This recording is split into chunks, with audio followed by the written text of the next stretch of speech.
Frankfurt, a Ámsterdam y a Londres, y entre ellos dos líderes muy importantes cuyos nombres no nos deben escapar. Casiodoro de Reina se va al exilio y nunca puede establecerse en un lugar porque siempre hay sospechas de otros protestantes de su ortodoxia, pero en toda su travesía se dedica a traducir la Biblia al español. Y en 1569 en Basel, Holland, sale esta Biblia. La llaman la Biblia del oso, porque en la portada pone el oso alcanzando miel, tomando de la palabra de Dios. Tu palabra es más dulce que la miel. Y inmediatamente se prohíbe la circulación de esa Biblia en los imperio español. La Inquisición la pone en su lista de libros prohibidos, y en cada puerto, por ejemplo Cartagena, Habana, Acapulco, Veracruz, siempre hay un oficial encargado de revisar las cajas de los barcos para ver si traen la Biblia de Casiodoro de Reina, porque no se permitía leer en español. Su compañero, Cipriano Valera, le va mejor, se instala en la Universidad de Cambridge, y desde ahí comienza una revisión, y en 1602 saca la revisión que conocemos como la Biblia Reina y Valera. Casiodoro de Reina y Cipriano Valera, grandes pilares de nuestra historia, hermanos.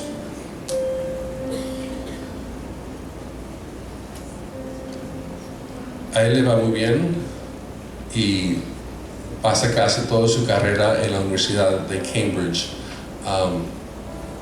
Y otra vez los imposibilita el importar las Biblias a tierras españoles, y no es hasta que comienzan las repúblicas a independizarse en el siglo XIX que vemos la llegada de esta Biblia, que por 2 siglos había sido prohibida.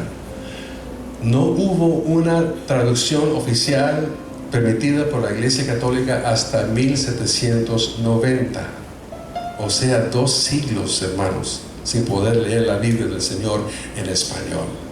Pero finalmente, con el comienzo de las repúblicas y los gobiernos liberales como de Benito Juárez y de otros, comienza la apertura y comienza la palabra de Dios a esparcirse en rincones desconocidos y apartados y lejos en todas estas repúblicas, incluyendo las Islas Antillas, incluyendo a México y otras partes.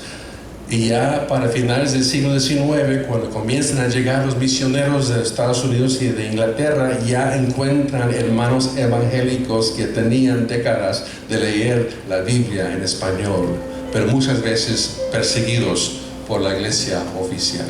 Eso es nuestra historia, hermanos. Ahora vamos con el tercer reformador más importante para nosotros, Juan Wesley, siglo XVIII. Un sacerdote de la iglesia anglicana que se separó de Roma, y él tuvo una crisis porque la iglesia se hizo muy rica, tomaron todos los templos católicos y practicaban una segregación económica. Entonces, en la primera fila, la banca estaba reservada por la familia que podía pagar la renta por todo el año. Entonces ahí estaba el banquero del pueblo, ¿no? Y detrás de él el presidente de la Cámara de Comercio. Y los pobres atrás o afuera. Y los que no venían al culto eran los mineros.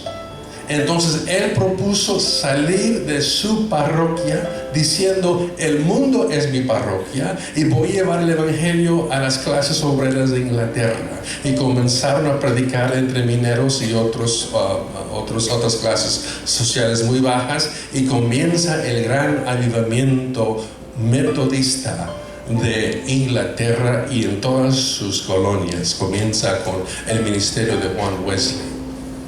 Y él y su hermano Carlos propusieron algo también muy distinto. Vamos a darles una música relevante.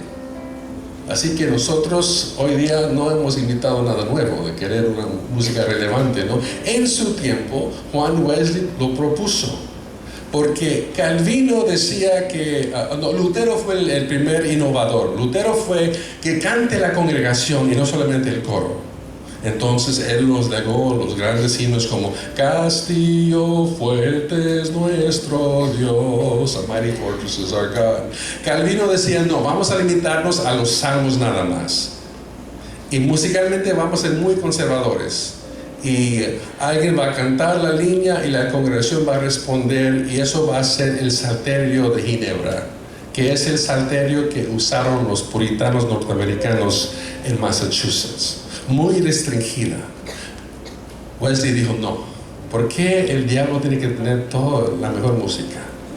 Y vamos a darles una música que refleja la cultura del pueblo. Primero, hay que enfatizar lo que él propone doctrinalmente. Wesley habla de la gracia en tres fases. Hay la gracia preveniente, donde Dios nos busca sin que nosotros sepamos. Siempre nos está buscando Dios. Y llega el momento de la conversión, cuando aceptamos la gracia que nos justifica, que nos salva según las enseñanzas de Lutero. Y luego él dice, en esta iglesia anglicana, como uno se puede ser bautizado de niño y no pasar por gran crisis, la vida cristiana debe también traer otra fase de gracia que nos santifica, que nos da poder contra las tentaciones y poder en el mundo para cambiar el mundo. Entonces no nos debe sorprender que los líderes de las campañas contra la esclavitud, contra el alcohol y en pro de las mujeres del siglo XIX fueron hermanos metodistas. Encabezaron todas esas cruzadas, hablando de la santidad, no solamente santidad personal, sino santidad social. Y aquí viene la propuesta musical. Y tenemos un legado tan rico de música metodista que algunos de nosotros todavía recordamos. Por ejemplo, el del compositor mexicano, Vicente Mendoza, que estando en exilio en California, ministrando en huertas de naranja y enseñando escuelas dominicales, y se enviuda, y en esa crisis Dios le da este himno de tan gran consolación. Jesús es mi Rey soberano, mi gozo es cantar su loor.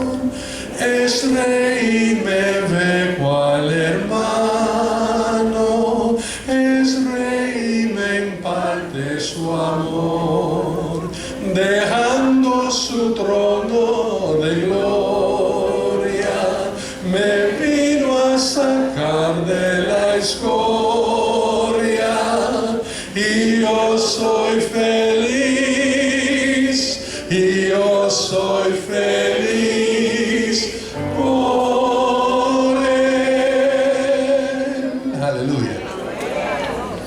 Marcus Witt didn't write that song, eh? Viene del hermano Vicente Mendoza. También otro que tradujo Pedro Grado español, que fue el gran llamamiento a la conversión.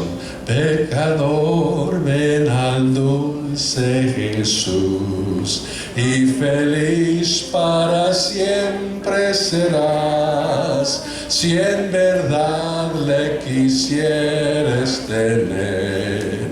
Salvación por tu alma hallarás. Ven a Él,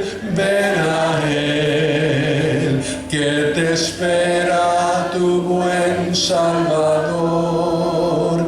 Ven a Él, que te espera tu buen Salvador. Miles de nuestros respondieron a estas llamadas. Y tal vez la más conocida entre todos fue una adaptación de letra de Isaac Watts, colaborador con los hermanos Wesley, quien en inglés escribió: Alas, and did my Savior bleed, and did my Sovereign die? Would he bestow that sacred head for such a worm as I? Y nuestro hermano Mendoza lo tomó y nos legó una canción preciosa. Medio el pecado fue a Jesús, mostréle mi dolor, perdido errante vi su luz, bendíjome en su amor.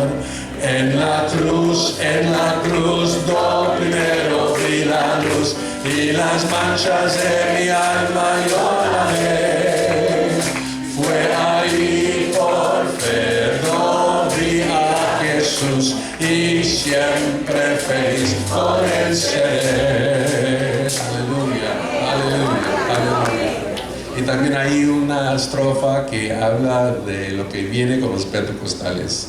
Aunque él se fue, solo no estoy, mandó al Consolador. Aleluya. Lo que pasó en el metodismo es lo que pasa también con nosotros.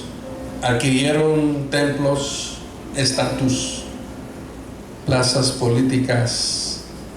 Ya había, en el siglo XIX hubo presidentes metodistas. Y con ese privilegio, la iglesia perdió su fervor, se acomodó.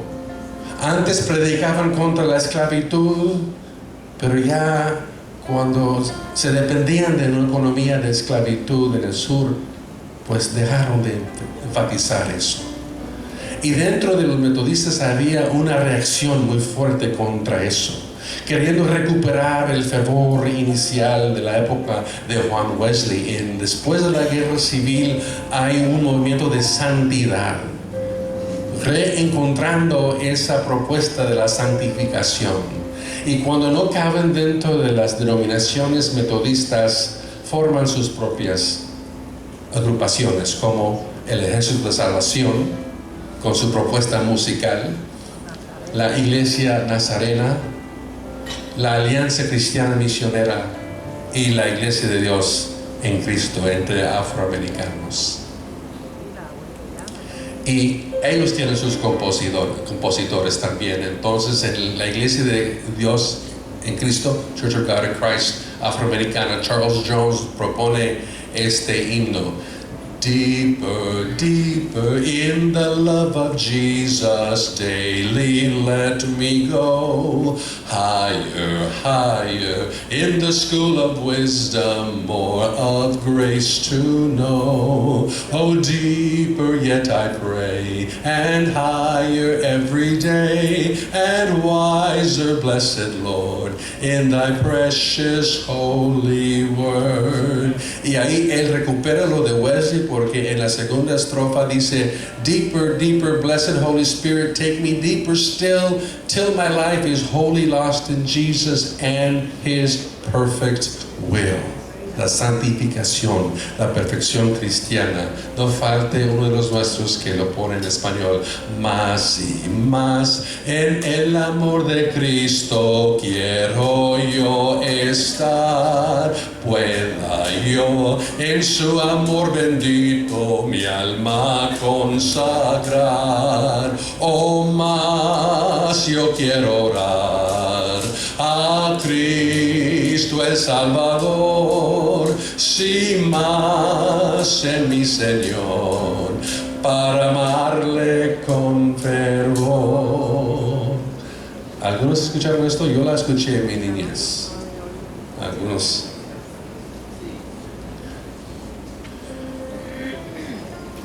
Entonces el gran problema para las iglesias metodistas y las de santidad era guardar esa chispa, ese relámpago espiritual en una botella denominacional, porque por sí sola el relámpago comienza a quemar y destruir. y hay que controlar esa corriente. Entonces forman instituciones, denominaciones, y siempre la gran tensión es no apagar el fuego del Espíritu Santo. Y aquí viene ahora un himno que es de la Iglesia de Santidad, pero la tomen los pentecostales. Give me F, brother. Pon tu espíritu en mi alma, hazme lo que se debiera, hazme puro en todo, libre del pecado. Pon tu espíritu en mí. Ahí viene lo wesleyano. Hazme puro en todo, libre del pecado. Y ya en el siglo XX llega el Evangelio completo, pleno.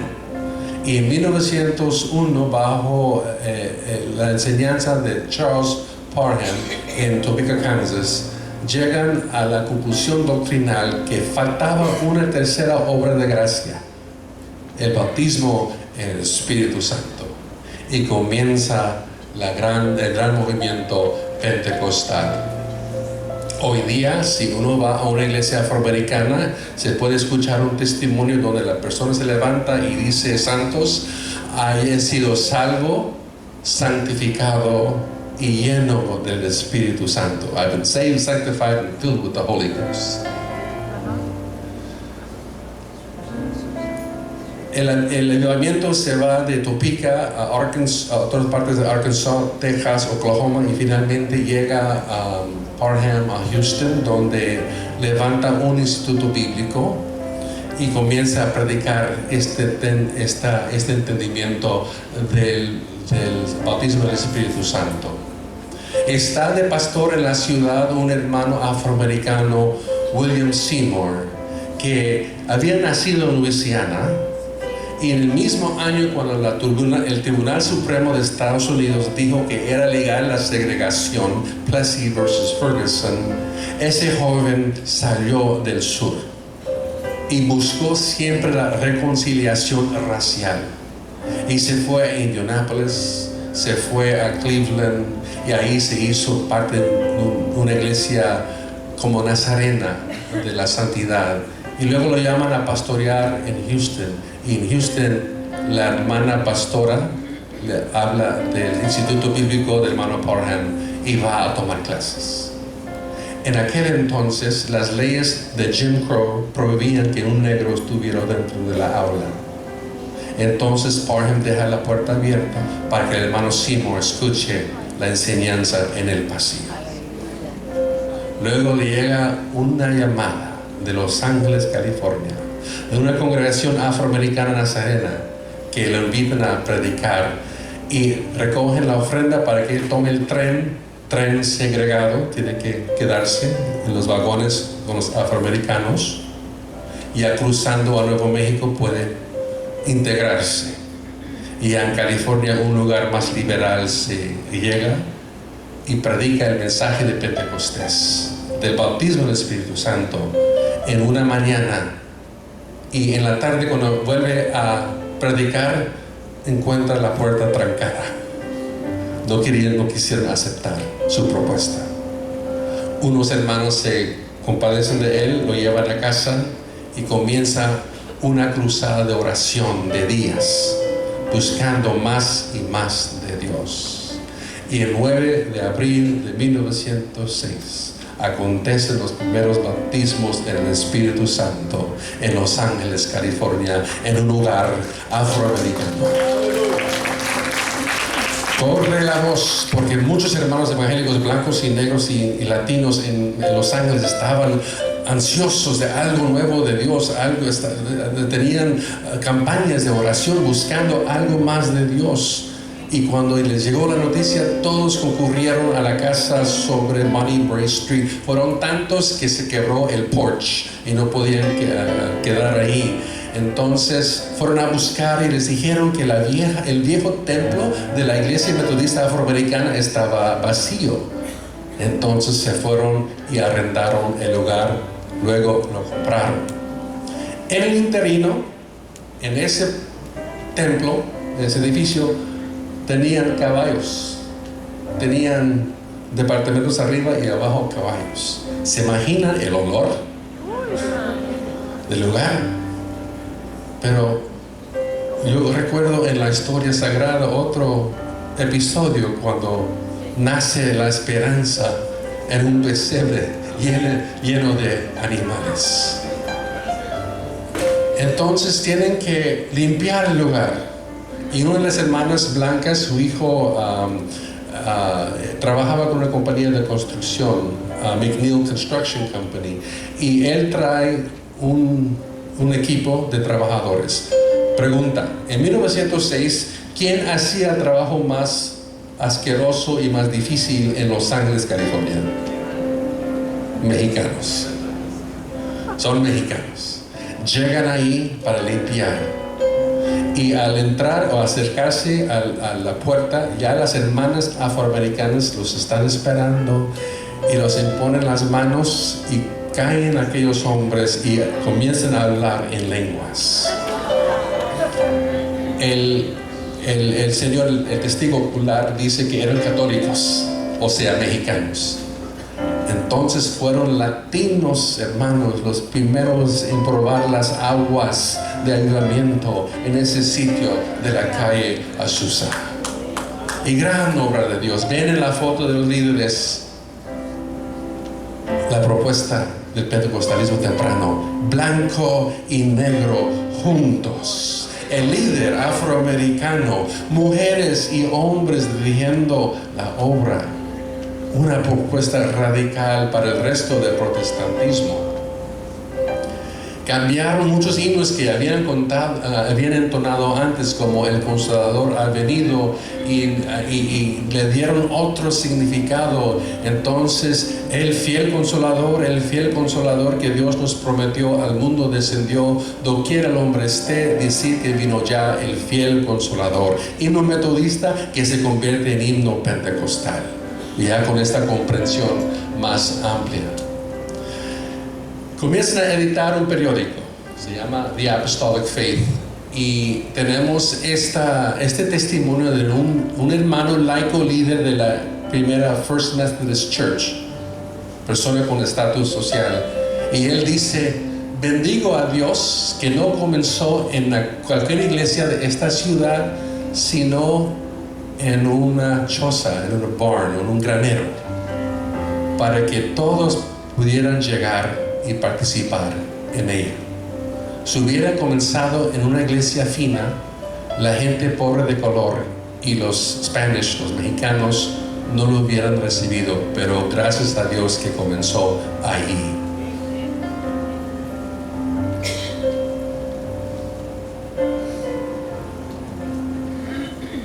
¿Podemos avanzar?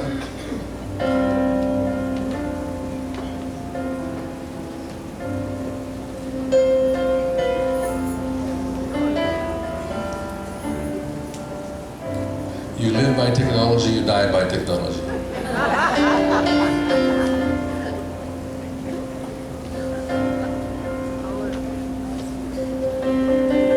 Muy bien. También en el periódico hay algo muy corto que nos habla de las dimensiones raciales del avivamiento. Los visitantes de afuera vienen a la casa matriz de Acaya Azusa y indagan su camino hacia la Apostolic Faith Mission, y a veces se les preguntan: ¿tú quieres decir los aleluyas, los holy rollers? ¿O es la iglesia de color que buscas, o que quieres decir? Un indicio, ¿no?, de las dimensiones interraciales. Y aquí viene la primera reacción de la prensa de aquel entonces. Los Angeles Daily News manda reporteros y ellos informan al público de lo escandaloso que es el avivamiento. Y ahí en su letra usan frases muy racializadas, diciendo que es cosa de negros y algunos blancos, pero algo incoherente. Es la reacción de los incrédulos y del establishment. Aquí viene. Respirando, exhalando expresiones extrañas y pronunciando un credo que al parecer ningún mortal sano puede entender. La más reciente secta religiosa ha comenzado en Los Ángeles. Las reuniones se celebran en una choza destartalada en Azusa Street, cerca de la calle San Pedro, y los devotos de la doctrina extraña practican los ritos más fanáticos, predican las teorías más salvajes y trabajan ellos mismos en un estado de excitación loca en su peculiar celo. La gente de color y una rociada de los blancos componen la congregación y la noche se hace odiosa en el barrio por los aullidos de los fieles que se pasan horas balanceándose adelante y atrás en una actitud de nervios de la oración y la súplica. Dicen tener el don de lenguas y ser capaz de comprender la algarabía. Bienaventurados ustedes, vosotros, cuando hablan mal de ustedes. Eso confirma que algo nuevo de Dios estaba aconteciendo y había llegado a Los Ángeles. Parte de la reacción de la iglesia metodista era querer escaparse del pasado vergonzoso de la religión africana esclava. Por eso ahí vemos la iglesia metodista con su interés en proyectar una imagen más respetuosa, y eso contrasta con lo que está pasando en la calle Azusa. Ya veo que hay que terminar muy pronto, entonces vamos a dejar para el segundo culto lo demás, donde se relata la apariencia de hermanos mexicanos en el avivamiento. De Azusa salen muchos reportes. Esos reportes atraen misioneros en sus sabáticos. Por ejemplo, el hermano Willis Hoover de Chile llega en su sabático, va a Azusa y se convierte en pentecostal, y al regresar lo expulsan de la iglesia metodista en Chile y comienza el gran avivamiento chileno en 1909 de la iglesia metodista pentecostal. Y para terminar, como Dios obra, en el caso de los puertorriqueños, no son misioneros americanos que llegan, sino obreros de caña de azúcar. En el caso de los mexicanos, igual, son migrantes laborales que están pasando por ahí y Dios los toca. Entonces, en el caso de Puerto Rico, después del huracán de 1899 que devasta el campo y el café, mueren miles, y un grupo de puertorriqueños opta por irse a Hawái, donde les están ofreciendo trabajo en la piña y el azúcar. Y va una hermana Carballo y su hijo Juan Lugo, de 10 años, en 1900, van a Nueva Orleans en barco, en tren a San Francisco, en barco a Hawái. Y estando trabajando allá, llega la noticia del avivamiento de la calle Azusa por predicadores que llegaron allí, y el joven Juan Lugo se convierte, acepta el mensaje de Dios en su vida. Y luego va con el hermano Ortiz a California a ministrar por varios años. Y desde entonces hay mucha cercanía con pentecostales mexicanos y puertorriqueños. Y estando en California, Dios le llama y no puede ya resistir el llamado de regresar finalmente a la isla del Borinquen. Y lo hace en 1916. Por eso el centenario. Hermanos, tenemos un legado rico. Solo Dios sabe lo que viene. Hay vientos. Hablando de huracanes, el hermano Benjamín Alicea, nieto del hermano Lugo, describe la llegada del hermano Lugo a Ponce como un huracán que arrasó en la isla y sigue arrasando a la isla. Hay vientos catastróficos y hay vientos refrescantes. Oremos que Dios nos dé el discernimiento para saber de cuál se toca. Y la flotilla pentecostal ahora tiene muchos almirantes, faltan brújulas, faltan compases muy ciertos, hermanos. Vamos a confiar que el Señor se va a encargar de los siguientes 100 años para que sigamos siendo fieles. Agradezco esta oportunidad y que Dios me los bendiga ricamente.